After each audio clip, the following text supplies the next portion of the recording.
start with investments to create a new, clean, independent energy sector and combat global warming right here in the United States.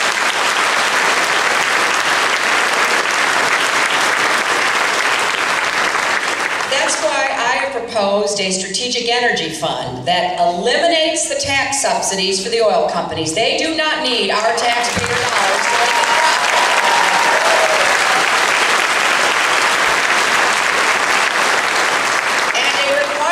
That I would impose on the oil companies. They're either part of the solution or we're going to tax their windfall profits and put those profits into the strategic energy fund.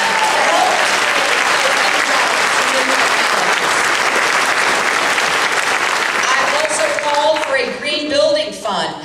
You know, we are now living in and working in buildings that are not energy efficient enough, which is one of the reasons we're so dependent upon foreign oil. I want to have a green building fund.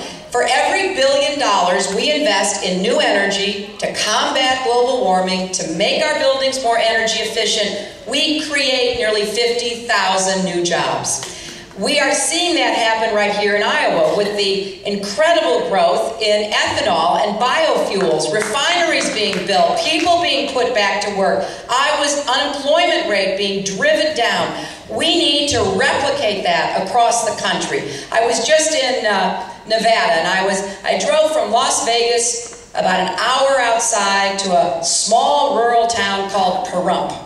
And as I drove in about 110-degree heat, I thought to myself, you could have solar farms from Las Vegas to Pahrump that would fuel growth in the fastest growing city.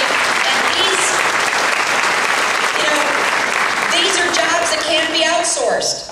If we move toward more solar, somebody's got to climb up on that roof and put on the solar panel. And these are good jobs that we will be able to create through biofuels, homegrown energy, and wind, and solar, and geothermal, and all of these options.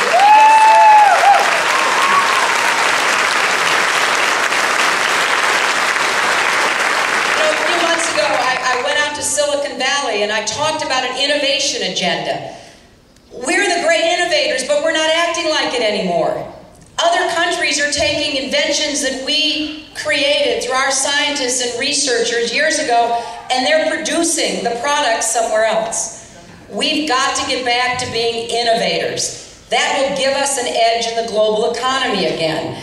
And so I told the Silicon Valley people what I'll repeat here today, is that we got to get back to a public-private partnership like we did back in the 50s and the 60s. You know, after Sputnik went up and we wanted to have the space program, we had our best minds in our universities and our private businesses and our government all working together, and out of that came not only, flights into space, but the internet.